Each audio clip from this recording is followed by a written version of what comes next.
Hello and welcome to FPL Mate, your best mate for fantasy Premier League content for the 2021-22 season. My name is Dan and welcome to my Game Week 8 team selection video where we're going to look at my scores from Game Week 7. I know that it feels like it was ages ago, but I still haven't probably updated you on this channel on my scores from last week. I'm going to talk about what players I'm going to be selecting for this week. I am on a wildcard, so we're going to be talking about my hopefully close to final wildcard team and also talking about captains and stuff like that and who I want to go for a captain. So everything to do with my team is kind of the topic of today's video. Hopefully you guys are going to enjoy it. Of course, if you do, please do leave a like. Please do subscribe as well. If you're new around here, we still are on the hashtag road to 100k subscribers. We've got to do it in the next couple of months, and I can only do that with your help, so make sure you do get subscribed. But this video is, of course, sponsored by the regular sponsors of this video, OneFootball, amazing sponsors of the channel. They're a great app/website for kind of all things football, for checking out scores, for checking out lineups, for looking at those games what you're not necessarily watching, or even if you are watching and you're kind of thinking, oh, okay, who's that playing right back, for example? Whip up the app on your phone whilst you're watching the game, find out who's playing. You know, it's really easy like that, and it's the exact kind of app that complements your football experience in a way. So yeah, I definitely recommend it, completely free. There is a link in the description where you can go and download that for yourself. Definitely worth checking out. But without further ado, let's have a look at my scores from Game Week 7, which, like I said, it feels like it was a long time ago, but this situation that I found myself in going into the international break has made me so hungry to get back involved in FPL, and I'm sure a lot of you guys are really hungry to get stuck back in FPL as well. So obviously I had a pretty good game week. You can see a score of 56. It was another low-scoring game week. In fact, it was a very low-scoring game week, really. Only Salah was one of the only real big players, I guess, who did get a good score. But thankfully, because of some of my differentials that I went for, Azpilicueta I brought in the end. I was originally considering going for Alonso in Game Week 7, but ended up on Azpilicueta because I was more convinced of Azpilicueta starting this game and starting at right wing back with the absence of Reece James. I thought that might be a really nice move to go for someone quite attacking on that right hand side, and that's exactly what happened. Didn't get the clean sheet, but did get a couple of assists, so really nice there from Azpilicueta. Jimenez, who I've had for a couple of game weeks, I've been kind of keeping the faith in him, waiting for him to return. He returned the previous game week, then he got 2 assists in this game week, which we kind of knew was coming as well, because we saw that his creative stats were looking good. And you know, I think I even said a couple of videos ago, he is creating so much, he just needs some teammates with some better finishing. And hopefully, I was kind of hoping, you know, as Hwang comes in, maybe he's going to finish off some chances that Jimenez had created, and that's exactly what happened, and we got a couple of assists. Overall though, I'm sure a lot of you agree, it was a pretty disappointing week. A lot of the bigger players, the well-known players, kind of falling flat. I did bring in Saar last game week as well as a 1-week punt. No minus or anything. I had 2 transfers to use, so I brought in Azpilicueta and Saar. Saar didn't pan out the way I wanted to. I should have perhaps gone for Bowen. I know I spoke last time, about potentially going for Bowen instead of Saar, but I didn't do it. I went for Saar, and it didn't quite pay off. But you know that sometimes those 50-50 decisions work for you, sometimes they don't. Overall, we're in a really good position. It's a really nice rank increase from 9,000 all the way to 2,626. We're on 510 total points, and I think I'm something like something really low. Like I think it's 22 points outside of the top 100 players in FPL, and I think only 7 points away from being in the top 1,000. So the next goal really is to get to the top 1,000 players. The way I'm going to do that is hopefully by using my wild card. I already know that sort of most people in the top 10,000 players and the top 1,000 players, most of these FPL players have already used their wild card. They've already used some of their chips. So the fact that I have all of them still in my back pocket and we're going to use the wild card now, hopefully it's going to give me that really nice boost at a really nice time to try and chase into that top 1,000 position. So let's without further ado, start to reveal how I'm going to be setting up for my wildcard in Game Week 8. And I'm going to talk you through a little bit why I'm going for some picks and some things that might potentially change. I'm going to just talk you through what's going on in my head right now, basically. So it's always nice making these videos where I get to pop up the wildcard active button down below. Always good fun to animate that one in. Unlimited transfers also, you can see in the top left of your screen, because we can have as many transfers as we want. We can do as much as we want. We can have some real fun with it. But here we go, guys. Anyway, let's start putting some players on the board. I'm not going to spend too much time on this part of the video, on certain players anyway, because I have spoken a lot over the past week and a half about the players that I'm picking for my wildcard team. You know, I've already done 2 draft videos of what my wildcard looked like at the time, and there are a lot of similarities still. But in this video, I'm going to show you how I'm going to be lining up for Game Week 8 specifically. So we're going to start off in goal with Ramsdale. He's one of the players I'm not going to talk about too much because he's been in pretty much every one of my wildcard drafts. Even when I wasn't wildcarding myself, I was still saying Callum Ramsdale's the one to go for. Looks nailed on in that Arsenal team right now. Really good price for a goalkeeper for a fairly big team, and some really nice fixtures as well. So everything kind of going his way. He's looking really, really strong, a really, really good goalkeeper, making saves, being a very important, strong leader in a way, a vocal in the team. He's looking really good now, and I think he is lifting Arsenal. So I don't see him dropping out the team anytime soon. I hope that his performances are going to continue. Just a really, really good signing, I think, for Arsenal. I think he's probably surprised quite a few people with how good he has been for them. But we haven't got Trent Alexander-Arnold in defence yet. He's declared fit. Absolutely amazing news. I'm sure a few of you guys have been following the news, the Liverpool injury news, I guess. There has been a few injuries. Some players, are they going to be fit? Are they going to be available? Are they not? Trent is going to be fit, which is such good news. Such good news. Because this game against Watford is a player that we really kind of do want Trent for. Now, although we're probably not going to see any of Alisson or Fabinho in that Liverpool team, and in a way that's going to be kind of problematic in terms of keeping clean sheets, but luckily it is only Watford. So still, even with that situation, we have got a Trent Alexander-Arnold who is going to be very creative regardless. He is going to hopefully get some assists. He's going to be on some set pieces. He's going to be taking some free kicks. He's going to be taking lots of shots, maybe get a goal. You never know. It really could happen. He seems to be due a goal, doesn't he, in many ways? And yeah, hopefully there'll still be a clean sheet here. But if not, we have got the future game weeks when Liverpool are back to their full strength. I guess in defence, we should expect some really nice clean sheets and attacking returns. Trent just gives you all of it. He gives it all to you. We've got Cancelo next, who is a player who is one of the first players that I kind of put down on my wildcard list. He is a player who I think is arguably essential, and we kind of saw in my video that I made yesterday who are the 100 experts, who are they transferring in this week.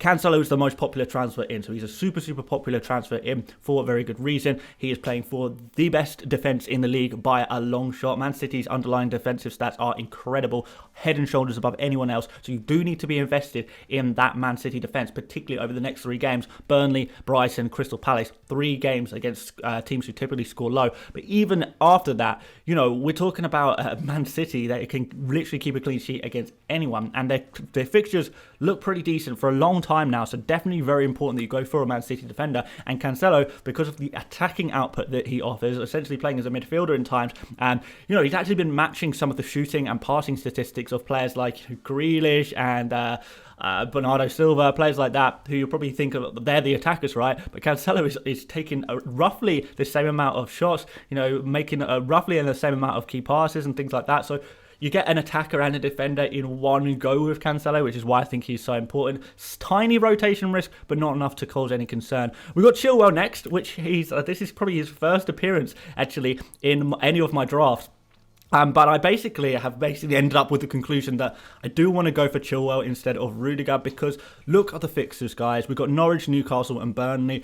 What can we do? We can either go for Rudiger and just get clean sheet points every game, or you can have a look at those fixtures and think these are not just good fixtures from a defensive point of view. We are looking here in Norwich, Newcastle and Burnley in particular about 3 of the teams most likely to concede goals. So actually, it's not just about getting the Chelsea defender. I know all of us, we kind of talk about getting that Chelsea defender to cover the clean sheets. What about those attacking returns? There is going to be attacking returns for Chelsea players during the Norwich, Newcastle and Burnley game, potentially a decent amount as well. And when we think who's going to be involved in those, we could either go for a midfielder. Midfielder is kind of really rotation risk in this Chelsea side, or we can go for one of their fullbacks who actually a lot of the time look like better options in terms of attacking returns. We've kind of already seen last game week in game week 7 with Chilwell as Piliqueta, the 2 wing backs, getting those attacking returns for Chelsea. So imagine what they can do against Norwich, Newcastle and Burnley. So Chilwell, he's only played 1 game for Chelsea so far in the Premier League, but his statistics looked phenomenal. After he conceded, kind of gave away the penalty for Chelsea that Southampton converted, it was kind of like, oh no, what's going to happen with Chilwell here? But he picked up his performance. He did so well.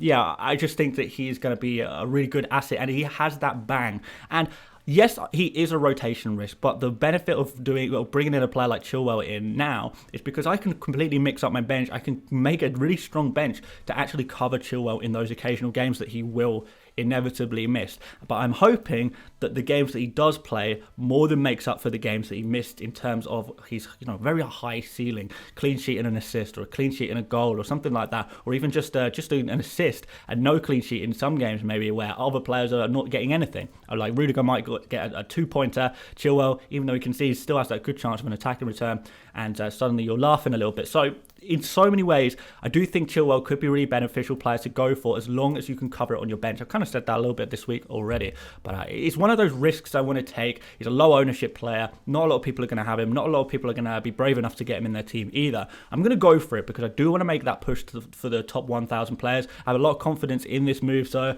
I'm just going to back myself on this one and go for it. It is a small risk, but I do want to make sure that I'm not just going for a template team. I do take certain risks, just sensible risks in my team, just a couple, just a couple, not going overboard, but just a couple. And we're going to finish off the 4-man defence with Shane Duffy, who has really been in my team since game week 2, I believe, or game week 3 maybe. He's just been a great little purchase who's just been ticking along so nicely with those clean sheet points. And, I think he got an assist a couple of game weeks ago for me as well. I didn't have him for the week he scored a goal, but, maybe that can happen again. But yeah, absolutely amazing for a player this cheap to be keeping regular clean sheets. We've got Norwich this game. He's got Newcastle in a few game weeks' time. So he's a really good player that I actually really want to keep. And Duffy has actually had an incredible amount of attacking goal-scoring chances, particularly from these set pieces. When these corners are driven in by the Brighton team, they are aimed directly at Duffy's head for Duffy to score the goal. So yeah, we are not just looking at clean sheets with Duffy, really not. He is actually a fairly nice attacking threat for those set pieces, and he seems pretty nailed on right now. He's doing really well. So yeah, I think what a fantastic pick for 4.4 million. Obviously I paid a lot less for him, so that makes it an easier decision for me to keep him into my team. Overall, very, very happy to keep Duffy in my team and to play him against a Norwich side who have kind of struggled a little bit to create too many chances so far this season. So let's move into midfield. We've got Salah first, and you can probably identify by the shape of the midfield already. We have actually got a 3-man midfield this week. I'm going to talk to you a little bit about that in just a second. But we've got Salah. Won't talk about Salah too much. Game against Watford.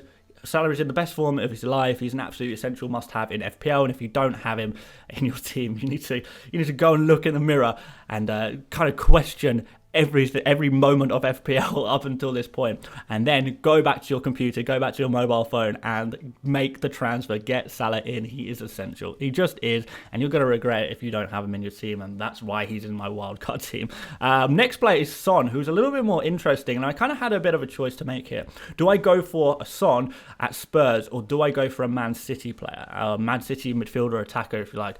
And I've kind of ended up with the conclusion that if I want to take some risks, and I do want to take some risks, I have to be a little bit more sensible, or make sensible risks in other places. So Son is a player who is going to play every single game for Spurs. He is very, very nailed on. Whereas if I was to go for a Man City midfielder, okay, sometimes he's not going to get a game time, and he's going to go onto my bench. And can I cover it? Well, I can cover it as long as I don't have players like Cancelo and Chilwell and this, that and the other, and a load of other players who will get rotated occasionally. So I do need some players who are just going to literally play every single week, and I can just sit back with confidence knowing that they're going to start. And Son represents that player, particularly as a much better long-term option as well, rather than some Man City players. Now, I do like Man City players in the short term. They've got a lot of injuries. Torres is now out. We don't think Jesus is going to be able to play this weekend either, because him coming back from international break very, very late, so he's probably not going to play either. So there is going to be opportunities for players like Foden, in particular, Mahrez perhaps. Maybe you want to go for a player like that, De Bruyne if you can afford it.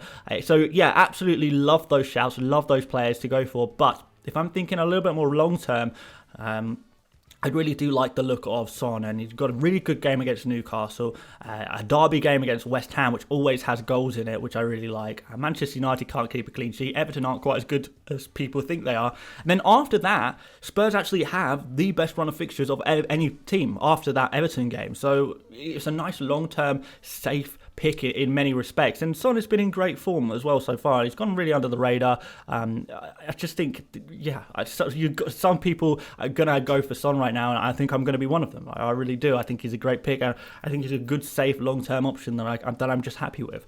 And then finally, we're gonna go for Rafinha, which again, he's a player I'm not going to speak about too much, but it's very, very unlikely that he actually plays this weekend because of, again, him coming back from international duty. Although Bielsa has said that if Rafinha doesn't play minutes in tonight's game, technically, then he may be available to play on Saturday. So we're not sure if he's going to be available. Either way, he's a player I want in my team. You know, I'm particularly looking at that Norwich game for Leeds and kind of looking at Rafinha's statistics and how good he's been for Leeds so far this season. And not just this season, last season as well, creating so much, taking on so many shots and being a real important cog for Leeds. So yeah, huge fan of Rafinha. I really do want him in my team long term. So even if he can't play this weekend, I am going to cover him. And covering him may involve going for a two-man midfield. But we'll talk about that in just a brief moment after we go over the forwards. So the forwards, we've got Lukaku. I do think he is going to be available. It seemed like the injury he sustained was kind of fatigue-related,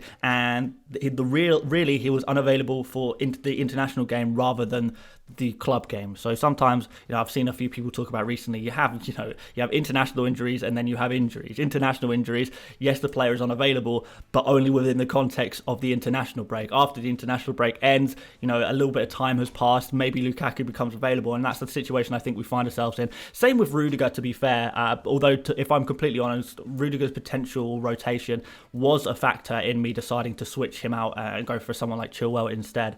But Lukaku, I do think he's going to be available. You really want a Lukaku against Norwich, Newcastle, Burnley, right?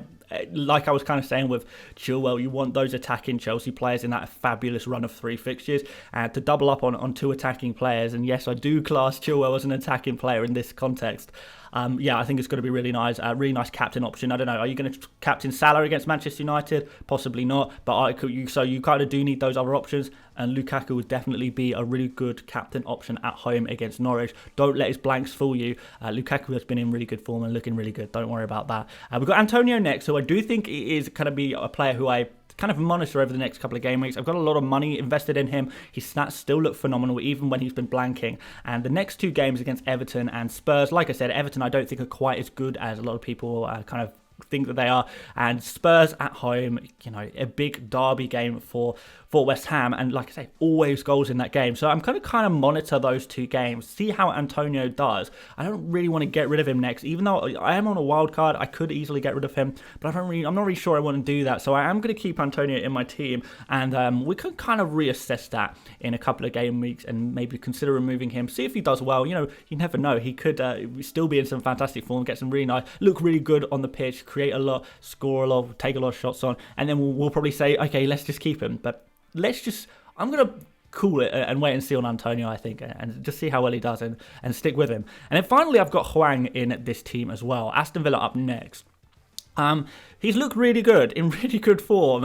He does look like the missing piece of the jigsaw puzzle at Wolves in many ways, doesn't he? But I'm still not 100% convinced on this. Now, you can see in the bank that I've got a little bit of money spare. And I'm currently wrestling with Hwang versus Armstrong now. Hwang has some decent-ish fixtures, pretty good fixtures, you would say. Not amazing fixtures, but pretty good fixtures. He is a fairly new part of the Premier League, I suppose, and I'm still not 100% sure he's nailed for 90 minutes every game. In fact, I would say pretty confidently he's not nailed for 90 minutes every game. He's probably going to play 3 out of 4 games, and in those 3 out of 4 games he starts, he probably plays 70, 80 minutes, something like that. So if we're talking about if you want to play who's going to be starting every game and getting all loads of minutes, then Armstrong is probably your boy. Armstrong has got probably better underlying stats than Hwang, or at least about the same underlying stats as Hwang. And but Armstrong also has much easier fixtures for the first time this season. So I'm really tempted to swap Hwang out for Armstrong. I can afford to do it, but I'm not going to commit on that one quite yet, guys, because I think Hwang is probably the sensible one to go for. But again, like I say, I do kind of want to take a couple of risks, and I feel like I do need to make some progressive, risky in a way transfer moves if I am going to chase up the ranks, go up, and do a little better. But let's get up the bench quickly, guys. We've got Foster, Livramento, Mbeumo and Brownhill. Mbeumo is a great long-term option. He plays Leicester in game week 9. And then after that, it is just a barrage of really super good fixtures for Brentford. Mbeumo is the main kind of attacking goal-scoring threat at Brentford right now. So for 5.5 million... it's an incredible bargain. Brownhill I've got in there just because he's 4.4 million. He's slightly cheaper than any of the other cheap midfielders, I guess. So he's the cheapest midfielder in a game, basically, and he's playing every single game as well for Burnley, which is positive, I guess. And then Foster's just Foster. Livramento, again, like I said about Southampton, amazing fixtures. They really do have some mouth-watering fixtures starting at home against Leeds. Now, this is where things get interesting. So Rafinha, very likely that he's not going to be available for this game week, and I still do want to keep Rafinha for the long term. I want to think long term. I want to make sure this team is in many ways set and forget.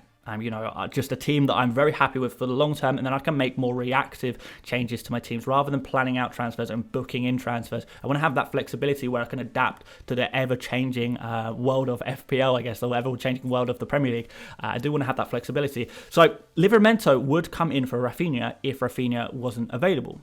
But that's arguably a really, really good thing, because if Rafinha isn't available, we already know Bamford's also not available. Well, what does that do? That increases the chances of Livramento clean sheet by a long way. We also have the situation where Leeds are potentially missing Phillips, still got a couple of defensive injuries as well. Ayling is still out, of course. So Livramento is going to have some attacking opportunities as well, potentially, playing down that right-hand side against Junior Firpo, who is maybe not convinced everyone with his defensive performances so far. You would probably say would be a fair comment. So that suddenly makes Livramento a really, really nice option. I do think Livramento, particularly if Rafinha is out, is going to be a fantastic option. Really, really good option. I think it's a really good one. So it's not the end of the world for me if Rafinha's out for one game week, because arguably that puts me in a better situation, because I've now got Livramento against a Rafinha and Bamfordless Leeds. I don't know. I quite like that. I actually don't mind that. And it allows me to play the long game and stick with it long term. And people will look at my team and say, you're playing 5 at the back, 2 in midfield and 3 forwards. Dan, you're absolutely crazy. But defenders have been getting a lot of points recently. These 2 defenders in Livramento and Duffy in particular are fantastic cover and have been consistently picking up fantasy points this season. And I really don't see the problem with it. My 2 midfielders that would be playing in this game week would be Salah and Son. We'd have Mbeumo already, whilst everyone's kind of will be scrambling in a couple of weeks to get in players like Mbeumo and Rafinha. I'll already have them in my team. We'll have still a fantastic 3 defenders of Trent, Cancelo and Chilwell. And this team just works so well in the long term. And I don't mind having to make some interesting, I guess, decisions for one game week only. I don't really mind having to do that for one game week only if it means that long term I've got a team that I really genuinely love and I can still be flexible to the ever-changing landscape of FPL, and that's exactly what I'll be doing. And so far this kind of thinking has worked for me this season, just trying to be as flexible and adaptive as possible. Last season I didn't really do that. I was kind of more rigid. I was planning transfers that I wanted to make, and I was finding myself in trouble because suddenly I'd have an injury that I had to deal with, or something. A player would go out of form and I have to deal with that. But I'd already planned out all my transfers, so it was kind of like I had so many transfers I wanted to make, but I couldn't do them all. So going for this more set and forget type team, a team that is just so adaptable. I'm at so many different price points. We've got an expensive, mid-price and cheap attacker. We've got expensive, mid-price and cheap midfielders. I have so much access to so many players in transfers as well. These kind of little strategies that I'm kind of implementing this season are working fantastically for me so far. So I'm going to keep doing them basically until it stops working, I suppose. But so far so good. I think this team has the right amount of safety and risk to make a real charge for the real top places in FPL. And obviously I want to win the whole of FPL. I want to win the whole game. So we're going to try and do that. And we're going to start trying to do that with this wildcard team. Quickly on captains, guys, it's going to be Salah captain. Not going to be too risky with that one. Don't really see the need to be too risky with that one. Salah is the best captain option. That's why he's the most popular captain option. And, if he banged and I didn't have him as captain, then I would be punished so hard that it just wouldn't even be worth it. I would put the vice captain on Cancelo because I actually do think I quite like the look of that Burnley at home. If Cancelo starts, clean sheet, potential goal returns, could be quite nice. So hopefully Cancelo is amongst the goal returns as well. Otherwise I'll probably regret not going for another Man City player, or particularly a midfielder in my team. But there you go. That's pretty much it. That's how the team's looking. I quite like it. Probably will be a couple of changes before deadlines, but I will try and update you as much as I can as to what I'm doing with my team. But there we have it. Sorry, this has been a bit of a long one, guys. It was always going to be a bit of a long one. So much to talk about, with my scores from last week and a whole wildcard team to set up and, strategy and kind of what I'm thinking going forward in FPL. There was just loads to talk about. But hopefully you found this kind of useful, kind of interesting, whatever. Hopefully you're kind of enjoying my journey in FPL this year. I'm certainly enjoying myself. That's for sure. We're doing really, really well, aren't we? But yeah, if you did enjoy it, please do leave a like on the video. Massively appreciated. Really helps out the channel. And of course, subscribe. Easy for me to say. Subscribe if you're new around here as well. As we chase not just the top 1,000 players, but 100,000 subscribers on the channel. Hopefully we can do it soon. But there we go, guys. One more video this week. That'll be tomorrow. That'll be more about wildcard stuff. Then we'll do a deadline stream on Saturday morning. Hope to see you there. But yeah, that's pretty much it for me today, guys. Thank you so much for watching, and I'll see you later, mates. Bye-bye.